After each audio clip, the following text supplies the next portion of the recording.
Yesterday, a new animated anthology Star Wars series called Tales of the Underworld dropped on Disney Plus, and here are my thoughts.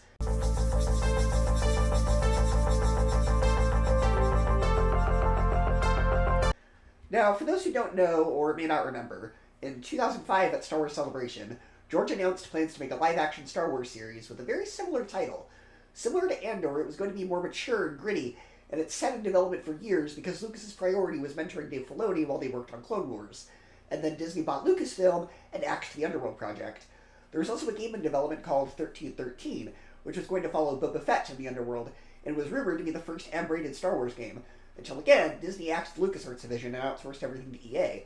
This is kind of in line with what those projects might have been, albeit a hard PG instead of an R or M rating. Now, first off, you do need to do some homework to understand the first episode. If you've only seen the Clone Wars series, but you didn't read the novel Dark Disciple, you'll be very confused about Ventress and where she is at this point in the timeline. For those of you who have read it like me, you were probably confused about how she showed up in Bad Batch Season 3. They didn't explain it. Here, they do. But to me, it does feel like a cop-out because it makes what happens to her in the Dark Disciple book somewhat meaningless. But at least they gave an explanation better than, somehow Palpatine returned. I really enjoyed the first 3 episodes, which are her story of being a bounty hunter and teaming up with the Jedi Padawan who's hiding from the Empire. They had a great dynamic. These feel like classic Clone Wars episodes. The second batch of episodes are the backstory of Cad Bane, and it's like if the Count of Monte Cristo were a Western.